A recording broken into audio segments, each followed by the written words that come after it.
வணக்கம்.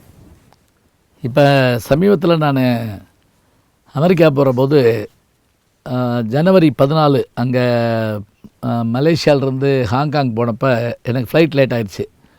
அப்போ 14 மணி நேரம் ஃப்ளைட் லேட்டு. அமெரிக்காவுக்கு போக வேண்டிய ஃப்ளைட்டு அமெரிக்கன் ஏர்லைன்ஸ் வரல. உடனே என்னுடைய நண்பர்களுக்கு ஃபோன் பண்ணி நான் வீட்டுக்கு வந்துடுவான்னு கேட்டேன். அப்போ அவங்க எல்லாருமே சொன்ன ஒரு வார்த்தை என்னென்னா, 14 மணி நேரத்தில் நீங்கள் வந்துட்டு திரும்புறதுக்கு நேரம் இருக்காது ஒன்று.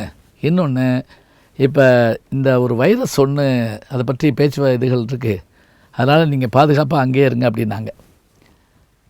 ஆமாங்க, கொரோனா வைரஸ், அதாவது இப்போ சொல்கிறதா இருந்தால் COVID-19 அப்படின்னு அதுக்கு பேர் சொல்கிறாங்க.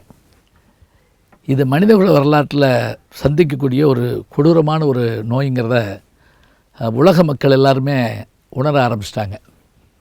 இது எங்கேருந்து வந்தது, இது யாரால் வந்தது, எப்படி வந்தது, ஏன் வந்தது, அதெல்லாம் ஒரு பக்கம் இருக்கட்டுங்க.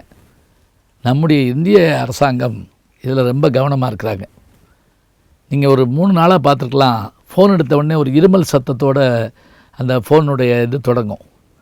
நான் கூட ஏமாந்து போனேன். முதல்ல ஐயோ நம்ம கூப்பிட்றவருக்கு உடம்பு முடியலையோ அப்படின்னு நினச்சேன். ஆனால் அவங்க விழிப்புணர்வுக்காக அந்த விளம்பரத்தை நம்ம கொடுக்குறாங்க.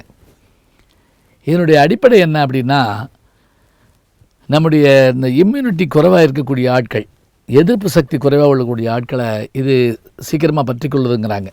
அதுவும் இருமல், சளி, காய்ச்சல் இந்த மாதிரியான விஷயங்கள் இருந்தால் அதை நம்ம அலட்சியப்படுத்த வேண்டாம் அப்படின்னு முக்கியமாக சொல்கிறாங்க. அதுவும் டாக்டர்ஸ் எல்லாம் அதை சொல்கிறது அதுதான். இது எப்படி பரவுது, என்ன மாதிரி வருது, அந்த மாதிரி அதெல்லாம் ஒரு பக்கம் இருந்தாலும் வருமுன் காப்போம், இதுதான் முக்கியம்.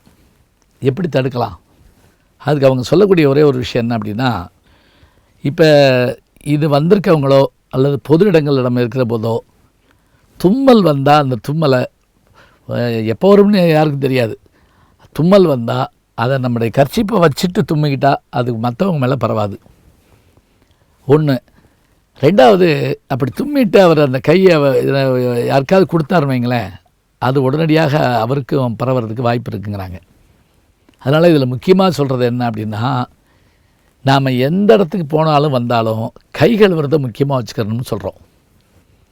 என்ன ஒன்று யோசிச்சு பாருங்கள், நம்ம ஊரில் இது இருந்துச்சுங்க. இதெல்லாம் எப்படி, நீங்கள் கிராமத்துக்கு ஒரு வீட்டுக்கு போனீங்கன்னா ஒரு அண்டாலேயோ ஒரு வாளியிலையோ ஒரு தண்ணியோ ஒரு செம்பும் அதில் கிடக்கும். நம்ம வீட்டுக்குள்ளே வெளியிலேருந்து வந்த உடனே செருப்பை கழட்டி வச்சுட்டு அந்த தண்ணி அள்ளி காலில் ஊற்றிட்டு கைகாலை கழுவிட்டு தாங்க உள்ளே போவோம். கொடியில் துண்டு கிடக்கும், உள்ளே போவோம். இது காலங்காலமாக இருந்த வழக்கம்தான். இன்றைக்கி இவங்க சொல்கிற போது ரொம்ப ஆச்சரியமாக இருக்குது. இன்னொன்று, பலவருக்கு சொல்கிறாங்க, நீங்கள் கை கொடுக்கறத நிப்பாட்டுங்கிறாங்க. இந்த பழக்கம் நம்ம பழக்கமே இல்லையேங்க.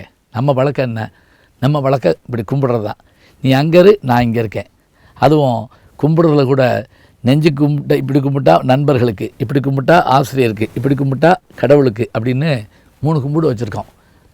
அப்போ கை குலுக்க வேண்டாம், கை கழுவ வேண்டும். எது வேண்டாம், எது வேண்டும். அதோடு மட்டும் இல்லை, கூட்டங்களில் நிறைய கூட்டங்களுக்கு இருக்கக்கூடிய இடங்களில் கவனமாக போயிட்டு வாங்க. இப்போ நான் விமானத்தில் 2 தடவை போயிட்டு வர்றப்ப உண்மையிலேயே எல்லாரும் அதுக்கான நடவடிக்கை எடுத்து அந்த குழந்தைகள் உள்பட அவங்க அதை போட்டுட்டு போகிறது ரொம்ப ஒரு அதை எதிர்ப்பதற்கு தயாராக இருக்காங்கிறத நமக்கு தெரியுது. அப்போ வராமல் பாதுகாக்கணுங்கிற விஷயத்தில் நம்ம இருக்கோம். வந்துருச்சு, இதுக்கு ஏன் இந்த மருந்து கண்டுபிடிக்கலை, இன்னும் என்ன செஞ்சுக்கிட்டு இருக்காங்க, அதெல்லாம் ஒரு பக்கம் இருக்கட்டுங்க. இந்த இது வந்த உடனே ஏற்படக்கூடிய சிரமங்கள்லாம் இதெல்லாம் இருக்குது. அதனால் நம்முடைய அரசாங்கம் சொல்வதை போல் தயவு செஞ்சு இந்த விஷயத்தில் நம்ம கவனமாக இருக்கணும். ஏன்னா நோய் வந்த பிறகு நாம் அதை வந்தபின் காப்பதுங்கிறது அது பெரிய விஷயம் இல்லை, வராமல் காப்பது தான் முக்கியம். எப்படியோ அது வந்துருச்சு. 2019 வந்ததுனால தான் இதுக்கு COVID-19 வச்சுருக்குறாங்க. 2020 தொடங்குகிற போதே நமக்கு இப்படி தொடங்கிருச்சு அப்படின்னு நம்ம கவலைப்பட வேண்டாம்.